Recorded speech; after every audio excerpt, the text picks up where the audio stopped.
Ronaldo ကိုလည်းတွားပြီးတော့တိုက်ခိုက်တဲ့အနေအထားမျိုးရှိရော Ronaldo က Messi လောက်မကြံတော့ဘူးဒါပြောရမှာဆိုရင်စွမ်းဆောင်ရည်ကောင်းနေမပြသနိုင်တော့ဘူးလို့အဲ့လိုမျိုးသုံးသပ်နေကြတာပေါ့နော်သူအသက်အရွယ်တစ်ခုမှာကစားနိုင်နေရဘူးကသူတို့ကဒါအောင်မြင်မှုတစ်ခုလို့ပဲကျွန်တော်အနေနဲ့ကတော့သုံးသပ်တယ်အဲ့တော့စူးစမ်းအားထုတ်သူတွေပါရမီရှင်တွေကတော့အနေနဲ့များတော့ကြွားတယ်ဗ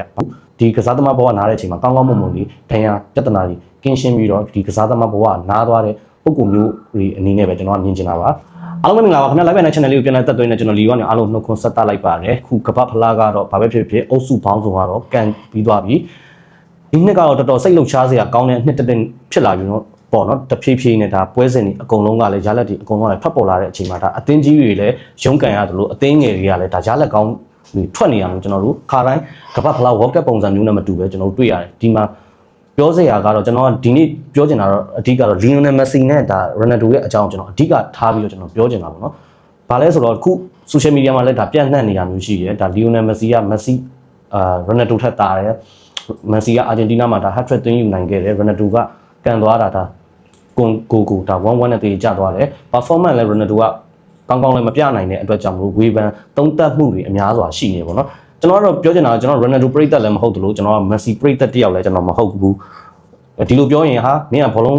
းကိုဝါသနာပါတယ်ဒါပေမဲ့ Ronaldo လည်းမင်းက fan လည်းမဟုတ်ဘူး Messi လည်းရဲ့ fan လည်းမဟုတ်ဘူးဆိုတော့မင်းကဘောလုံးအားကစားဝါသနာရှင်ပရိသတ်စစ်လာလို့ကျွန်တော်မေးရင်တော့ကျွန်တော်ပြန်ပြောချင်တာကကျွန်တော်မှာကအသင်းဆွဲရှိတယ်အဲ့ဒါကတော့ကျွန်တော် Arsenal အသင်းကျွန်တဲ့အသင်းတွေအပေါ်ကျွန်တော်အသင်းဆွဲမရှိဘူးဒါပေမဲ့ကျွန်တော် fan သူတို့ရဲ့ fan မဟုတ်တော့ညာလည်းပဲဒါသူတို့ကိုတော့ကျွန်တော်လေးစားတယ်ဂုဏ်ဟိုပါပေါ့နော်လေးစားတယ်နောက်ကျတော့သူတို့ရဲ့အောင်မြင်မှုတွေကိုလည်းကျွန်တော်အတိမတ်ပြုတယ်ခုအစီအစဉ်တင်ဆက်ချင်တာပါလဲဆိုတော့ဒီ Ronaldo နဲ့ Messi ကြောင့်ဒီလိုနှိုင်းယှဉ်နေတဲ့ကိစ္စချက်ကိုကျွန်တော်အမြင်ကျွန်တော်အတွေးကိုကျွန်တော်ဒီနားနေပြီးတော့သုံးသပ်ပြောပြပေးချင်တာပေါ့နော်ဆိုတော့ဒါလွန်ခဲ့တဲ့10စုဒါ10စုနှစ်တခုကိုကျွန်တော်ကြည့်ကြမယ်ဆိုရင်အဲ့ချိန်တုန်းကဒါ Ronaldo နဲ့ Messi ဆိုတာတော်တော်ကိုပြင်းပြင်းထန်ထန်ဒါပြန်ဆိုင်နဲ့ကမ္ဘာရုပ်ဝန်တစ်ခုမှာဒါ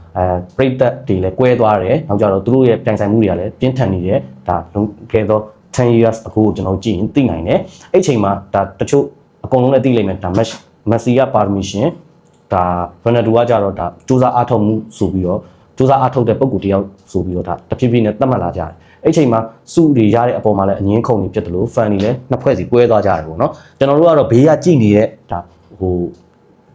မျက်လုံးတက်လောက်ပဲရှိတာပေါ့နော်ဒါပေမဲ့ဒီနားမှာကျွန်တော်ကပြောချင်တာက Ronaldo ကဟုတ်တယ်စူးစမ်းအားထုတ်မှုရှိလို့ဒီလိုမျိုးပန်းတိုင်ကိုသူရောက်တယ်ဒါပေမဲ့ပန်းတိုင်ကိုကျွန်တော်တို့ကပြောလို့မရဘူးကစားသမားတယောက်ကပန်းတိုင်ကဘောလုံးအားကစားမှာသူအနားယူတဲ့အချိန်ကမှသူ့ရဲ့ပန်းတိုင်တစ်ခုဖြစ်တယ်လို့ကျွန်တော်အနေနဲ့ကျွန်တော်အတွေးကိုပြောတာเนาะကျွန်တော်ကတော့ဒီလိုပဲသုံးသပ်တယ်အဲ့တော့ကြောင့်လို့ခုချိန်ထိသူတို့နှစ်ယောက်ရဲ့ကြိုင်ဆိုင်မှုတွေကတော့ရှိနေတုံးပဲလို့တော့ကျွန်တော်တယောက်တည်းရဲ့အမြင်ကတော့ဒီလိုပဲတွေးတယ်အဲ့တော့ကြောင့်လို့အဲ့ဆိုရင်မင်းကဟိုတနေ့ကဒါ Messi ဘက်ကိုမင်းကပြောချင်တာလားဆိုမဟုတ်ပါဘူးဘာဖြစ်လို့လဲဆိုတော့အသက်အရွယ်အပိုင်းခြားအရာတစ်ခုရောက်လာပြီဆိုရင်ကျွန်တော်တို့က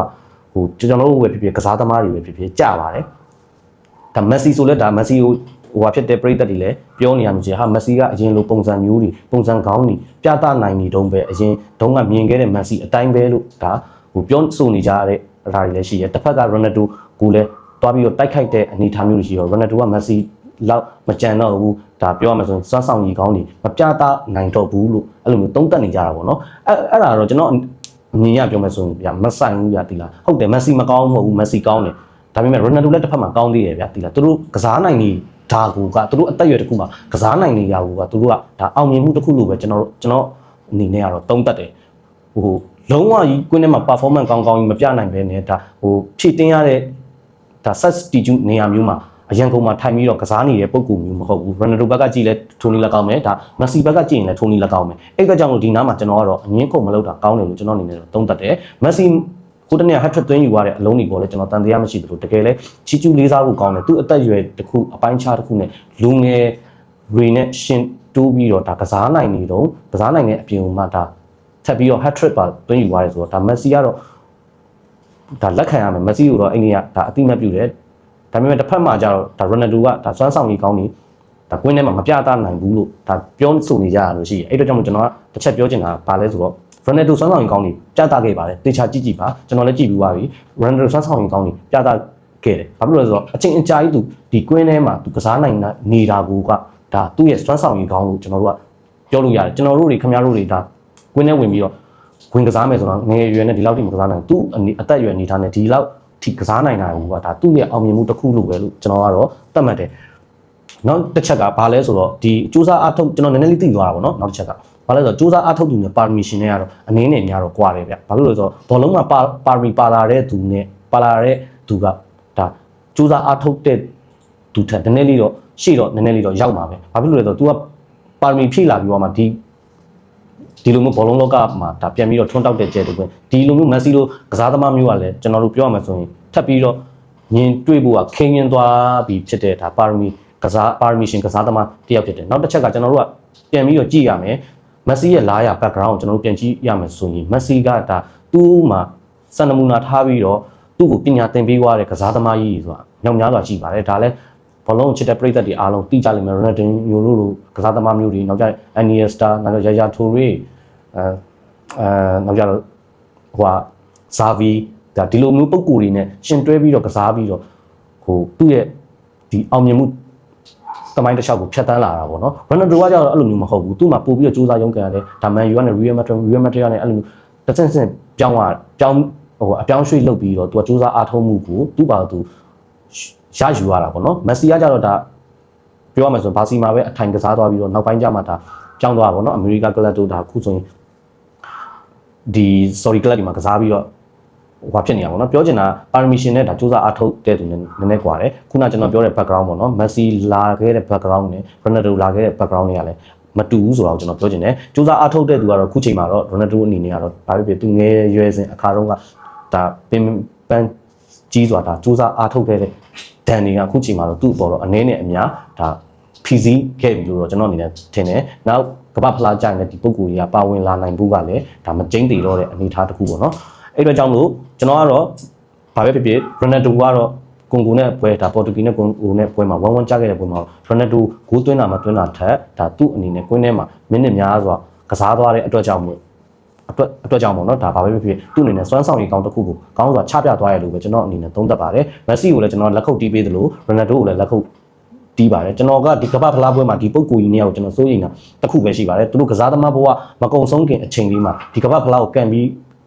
ကန်ရတဲ့အချိန်မှာဒီလူငယ်နဲ့ရှင်တိုးပြီးတော့ကန်ရတဲ့အချိန်မှာဒဏ်ရာရသွားမှာပဲကျွန်တော်ဒီပုံကူနှစ်ယောက်ပုံမှာရှိတာပါအဲ့လိုဒဏ်ရာရသွားရင်ခုလိုအသက်အရွယ်ရလည်းကြီးနေပြီဆိုတော့ဒဏ်ရာရဝိုင်းတောင်းနဲ့ကျွန်တော်လူငယ်လူမျိုးပြန်ပြီးတော့အမြန်ကုစားဖို့အတွက်ကခဲသွားပြီနောက်တစ်ခုဒီကစားသမားဘဝနားတဲ့အချိန်မှာကောင်းကောင်းမွန်မွန်လေးဒဏ်ရာပြဿနာတွေကင်းရှင်းပြီးတော့ဒီကစားသမားဘဝနားသွားတဲ့ပုံကူမျိုးတွေအနေနဲ့ပဲကျွန်တော်မြင်ချင်တာပါအဲ့တော့ကြောင့်မလို့ဒီဥစ္စာကပြိုင်စရာမလိုတော့ဘူးလို့ကျွန်တော်အနေနဲ့ထင်တယ်ခုချိန်မှာတို့ကအောင်မြင်မှုတွေကလည်းဒါကိုစီကအသီးပွင့်တွေကလည်းခုစွတ်ပြီးပါပြီစားတုံးပြီးပါပြီဒီကမ္ဘာဖလားတစ်ခုတည်းနဲ့ခုချိန်မှာမန်စီကကမ္ဘာဖလားထပ်ပြီးတော့ရသွားခဲ့ရင်တော့ Ronaldo နဲ့ရှင်စရာအကြောင်းမရှိဘူးလို့ကျွန်တော်အနေနဲ့သုံးသပ်တယ် Ronaldo ပရိသတ်တွေဘက်ကပြောရမယ်ဆိုရင် Ronaldo လည်းဒီကမ္ဘာဖလားရသွားခဲ့ရင်မက်ဆီနဲ့တွားပြီးတော့ရှင်စရာမလိုဘူးလို့ကျွန်တော်အနေနဲ့တော့သုံးသပ်မိတယ်ပေါ့နော်ဒါပရိသတ်တွေကြားမှာမလူလားအပ်တဲ့ဒါသဘောထားကွဲလဲမှုတွေလည်းဖြစ်ပွားနိုင်တယ်လို့နောက်တစ်ခုဟိုသူတို့ရဲ့ performance ဒီသူတို့အနေနဲ့ကလည်းဗျာပြောရမယ်ဆိုရင်ဟိုပရိသတ်တွေကိုဒါသူတို့နောက်ဆုံးကစားသမားဘဝနားသွားခဲ့ရင်တော့မှပရိသတ်တွေအချင်းချင်းအဲ့လိုမျိုးတဟဇာတာဖြစ်လေးနဲ့ပဲအဆုံးသတ်သွားခြင်းနဲ့ပုံကူမျိုးတွေဖြစ်မယ်လို့ကျွန်တော်အနေနဲ့ယုံကြည်တယ်။နောက်ကြတော့ဒီ Ronaldo ရောဒီ Messi ရောကတကယ်ကိုနှလုံးသားကောဒါကိုကျင်တရားရောဖြူစင်ယူသားကြတဲ့ပုံကူတွေဆိုတော့ဒါအားလုံးလည်း social media သုံးနေတဲ့အတွက်ကြောင့်မလို့ဒါသိကြလိမ့်မယ်ဒီလိုပုံကူတွေကိုဒါပြောရမယ်ဆိုရင်နှိုင်းရှင်ပြီးတော့အဲ့လိုမျိုးအတင်းပရိသတ်တွေအနေနဲ့ fan အနေနဲ့အဲ့လိုမျိုးကြိုင်ဆိုင်ခိုင်းနေရတော့မကောင်းလို့ကျွန်တော်အနေနဲ့ထင်တယ်။နောက်ကြတော့ခု Messi ကဟိုတနေ့က3လုံး hat-trick တင်သွားတယ်ဒါ Ronaldo ကတော့ခုချိန်ပြီးတော့ဂိုးပေါက်ပြောက်နေတော့ဒါကျွန်တော်တို့ဒါအုပ်စုအဆင့်ပဲရှိသေးတယ်ဒါနောက်ပွဲတွေကျွန်တော်တို့ကန်ရအောင်မယ်အဲ့အတွက်ကြောင့်မို့ကျွန်တော်တို့အများစွာဒီဟိုကြည့်ရှုရအောင်မယ်ပေါ့နော်အဲ့အတွက်ကြောင့်မို့ဒါ Messi နဲ့ Ronaldo ကြားမှာဒါကွာဟမှုတွေကတော့အများကြီးမရှိဘူးဆိုတာကိုပြောရင်လည်းကျွန်တော်အစီအစဉ်လေးကိုဒီနားမှာပဲကျန်နာခွင့်ပြုပါအားလုံးကိုတောက်ဗီဒီယိုအစီအစဉ်လေးနဲ့အတူတင်ဆက်နိုင်အောင်ကျွန်တော်စူးစမ်းပြီးတော့ပြန်လာပါမယ်အားလုံးကိုချစ်တယ်ဗျ peace